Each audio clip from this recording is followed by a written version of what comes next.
Media మిత్రులకు నమస్కారం. ఈ విషయం మీ అందరికీ తెలిసినదే. పాత పావుని హాస్పిటల్ ఇష్యూ చాలా రోజుల నుంచి అనంతపురంలో రగులుతుంది. మీకు ఇంతకుముందే చెప్పాం, అనేక సమస్యలు, గలాట్లు, క్రిమినల్ కేసులు అయిన తర్వాత ఈ మధ్య కాలంలో శ్రీనివాస్ అనే వ్యక్తి దొంగచాటుగా లీజ్ అగ్రిమెంట్ ఉందని చెప్పని డిఎంహెచ్ఓ ఆఫీస్కి హాస్పిటల్ పెట్టడానికి రిజిస్ట్రేషన్కి అప్లై చేసిన టెంపరీ రిజిస్ట్రేషన్కి డిఎంహెచ్ఓ ఆఫీస్ వాళ్ళు డాక్యుమెంట్లు చూడుకోకుండా టెంపరీ రిజిస్ట్రేషన్ శాంక్షన్ చేశారు. అది తెలిసిన వెంటనే నేను కలెక్టర్ గారికి ఒక అర్జీ ఇచ్చుకున్నా. సార్, నేను శ్రీనిలయం బిల్డింగ్లో 30% షేర్ హోల్డర్ని, నా సంతకం లేకోకుండా టెంపరీ రిజిస్ట్రేషన్ డిఎంహెచ్ఓ వాళ్ళు ఎట్లా ఇస్తారు? ఇమీడియట్గా టెంపరీ రిజిస్ట్రేషన్ రద్దు చేయమని చెప్పి నేను కలెక్టర్ గారికి ఇస్తే కలెక్టర్ గారు ఇమీడియట్గా డిఎంహెచ్ఓ గారికి ఎంక్వైరీకి వేశారు. డిఎంహెచ్ఓ ఆఫీస్ వాళ్ళు కూడా 2 నెలల క్రితం చాలా నిజాయితీగా 8/4/2026 షోకాజ్ నోటీస్ ఇచ్చారు అతనికి. అయ్యా, నువ్వు టెంపరీ రిజిస్ట్రేషన్ ఇచ్చినావు, నీ లీజ్ అగ్రిమెంట్లో 779 డోర్ నెంబర్ ఉంది, మీరు కొనిండే ప్రాపర్టీ 778. అసలు దానికి దీనికి డోర్ నెంబరే తప్పు ఉంది. రెండోది, కింద కోర్టు కొట్టేసింది మీ లీజ్ అగ్రిమెంట్ చెల్లుబాటు కాదని చెప్పని. ఇవన్నీ దాచిపెట్టి నువ్వు మాకు టెంపరీ రిజిస్ట్రేషన్కి నువ్వు అప్లై చేశావు. దీనికి సమాధానం ఇవ్వకపోతే మేము క్యాన్సిల్ చేయకూడదు అని చెప్పి షోకాజ్ నోటీస్ ఇచ్చింది. ఇంతవరకు బాగుంది. ఇమీడియట్గా నేనేం చేశా, ఈ డిఎంహెచ్ఓ ఆఫీస్ వాళ్ళు షోకాజ్ నోటీస్ ఇచ్చినా కూడా హైకోర్టులో ఇమీడియట్గా నేను రిట్ చేశా. అయ్యా, టెంపరీ రిజిస్ట్రేషన్ కూడా క్యాన్సిల్ చేయండి, వాళ్ళకి లీజ్ అగ్రిమెంట్ చెల్లుబాటు కాదు అని చెప్పని. అప్పటికి ఏం జరిగింది, వాళ్ళ 3 నెలలు మే 1వ తారీఖు టెంపరీ రిజిస్ట్రేషన్ టైం అయిపోయింది. ఏమున్నా కూడా 90 రోజుల లోపల పర్మనెంట్ రిజిస్ట్రేషన్ ఇవ్వాల.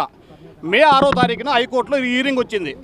డిఎంహెచ్ఓ ఆఫీస్ వాళ్ళు తరపున స్టేట్ జీపీ గారు పాల్గొన్నారు, వాళ్ళ తరపున వాళ్ళ అడ్వకేట్ పాల్గొన్నారు, మేము పాల్గొన్నాం. హైకోర్టు ఏం చెప్పింది, మే 6వ తారీఖున అయ్యా ఆల్రెడీ మే 1వ తారీఖే టెంపరీ రిజిస్ట్రేషన్ టైం అయిపోయింది దాని గురించి చర్చించేది ఏముంది, అసలు వ్యాలిడే కాదు ఆ రిజిస్ట్రేషను, కాబట్టి దీన్ని ఇంతటితో ముగిస్తున్నామంటే మేము అడిగినాం. సార్, పొలిటికల్ ఒత్తిడి వల్ల రేపొద్దున మళ్ళీ ఏమన్నా డిఎంహెచ్ఓ వాళ్ళు పాత డేట్లు వేసి ఏమన్నా వాళ్ళకి పర్మిషన్ ఇస్తే మా పరిస్థితి ఏంది సార్ అంటే, ఈ రోజుకి వాళ్ళకి ఏమి చెప్పలేదు కాబట్టి రేపు నీకేం అన్యాయం జరిగినా ఇమీడియట్గా నువ్వు కోర్టుకు రావచ్చు మళ్ళా అని చెప్పని నాకు పర్మిషన్ ఇస్తూ కోర్టు దాన్ని తీర్పు చెప్పింది. ఇదంతా బాగుంది, చాలా నిజాయితీగా ఉన్నారు. కానీ ఈ సమయంలో డిఎంహెచ్ఓ మేడం లీవ్లో ఉన్నది. మొన్న 2వ తారీఖు మేడం జాయిన్ అయితేనే వీళ్ళు ఏం చేసినారు, విపరీతంగా రాజకీయ ఒత్తిడులు తెచ్చారు. వాళ్ళు శ్రీనివాస హాస్పిటల్లో రాజకీయ ఒత్తిడులు తెస్తే మేడం గారు లీగల్ ఒపీనియన్కి అనంతపురం వాళ్ళ ఆఫీసులో లీగల్ అడ్వైజర్ ఉండుకొని, ఈ జిల్లా కోర్టులో జీపీ ఉండుకొని వీళ్ళందరినీ కాదని అనఫిషియల్గా మాకు తెలిసిన విషయం హైకోర్టు జీపీ దగ్గరికి లీగల్ అడ్వైజర్కి పోయినారు, లీగల్ ఒపీనియన్కి, కళ్యాణ్ చక్రవర్తి గారి దగ్గరికి. మరి ఆయన కూడా చెప్పారంట, ఏందండి మీరు మాకు లెటర్ రాసేది ఇవన్నీ చేసేది, లీజ్ అగ్రిమెంట్ చెల్లుబాటు కాదు, కోర్టులో ఉండే కేసుని మనకు ఏమవసరం దీనంతాను, యాజ్ పర్ రూల్స్ ప్రకారం చేయండి, ఆల్రెడీ అది డీమ్డ్ టు బి డిస్మిస్ కదా అని చెప్పని అతను చెప్తే, కానీ అక్కడ పొలిటికల్ ఒత్తిడుల వల్ల మేడం గారు ఎన్నిక వచ్చిన తర్వాత శుక్రవారం సాయంత్రం 5:30కి అకస్మితంగా మా హాస్పిటల్ ఎంక్వైరీ చేశారు. ఇక్కడ మాకు డౌట్ వచ్చింది. ఇప్పుడు మే 1వ తారీఖు టైం అయిపోతే నిన్న శుక్రవారం రోజు ఎందుకు మేడం ఇన్స్పెక్షన్కి పోయింది అని మేము ప్రశ్నించినాం. దీంట్లో మాకు అనుమానాలు రేకెత్తిస్తున్నాయి.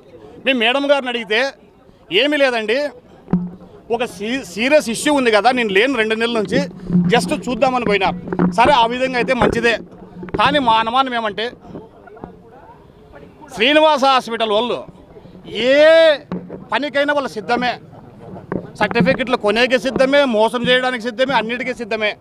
విపరీతంగా పొలిటికల్ ప్రెజర్ పెడుతున్నారు, డబ్బాస చూపిస్తున్నారు. మరి ఒకటే మేము అడుగుతాం మేడం గారిని, మేడంగా మీరు ధర్మంగా ఉండండి, న్యాయంగా ఉండండి, మాకు లీగల్గా న్యాయం చేయమని అడుగుతున్నాం. ఇప్పుడు ఒకటే ప్రశ్న, మేడం గారు డబ్బు అధికారానికి లొంగుతారా, నిజాయితీగా నీతిగా ఉంటారా? కైండ్లీ మేము రిక్వెస్ట్ చేస్తున్నాం, ఏదేమైనా నిజాయితీగా ఉండి మాకు న్యాయం చేయమని చెప్పని మేడం గారిని అడిగి ఆ సమస్యకి ఫుల్ స్టాప్ పెట్టేయమని చెప్పి మేము తెలియజేస్తున్నాం. పర్మిషన్ ఇచ్చారా? పొలిటికల్ ప్రెజర్లో పర్మిషన్ నాకు తెలిసి ఇవ్వకూడదు, ఇస్తే వాళ్ళ ఉద్యోగాలు పోయేది 100% నిజము. ఒకవేళ ఇచ్చినా లీగల్గా నేను తప్పకుండా దీనికి హైకోర్టులో పోరాడతాం. అవసరం అనుకుంటే డిఎంహెచ్ ఆఫీస్ ఉందో టెంట్ వేసుకుని ఆడే ధర్నాకు కూర్చుంటా, నాకు న్యాయం చేరేంత వరకు. అవి సంవత్సరం 2 ఏళ్ళ నుంచి దౌర్జన్యంగా మనసులు తీసుకొని ప్రయత్నం చేశారు, దౌర్జన్యంగా ఓపెన్ చేయాలని చెప్పని. ఆ సందర్భంలోనే గలాట్ అయ్యి కూడా మేము 65 రోజులు జైలుకి పోవడం జరిగింది. ఒకవేళ మరొక్కసారి వాళ్ళు దౌర్జన్యంగా హాస్పిటల్లో ప్రవేశించి ఓపెన్ చేయాలని తెలిస్తే మా ప్రాణం పైన కూడా ఎనికి పోము. దీంట్లో ఎన్ని కేసులు పెట్టినా ఏమి చేసినా ఏమైనా కూడా చెరువులోకి ఎన్ని నీళ్ళు వచ్చినా తూములోంచి బయట పోవాల్సిందే. ఎన్ని దొంగ పర్మిషన్లు తెచ్చినా హాస్పిటల్ ఓపెన్ చేసుకోవాల్సిందే. వాటికి రాని చూద్దాం, మాకు హక్కు ఉంది, మా హక్కుని ఎవరు కాదని లేరు. అది ఇడిచిపెట్టే క్వశ్చనే లేదు.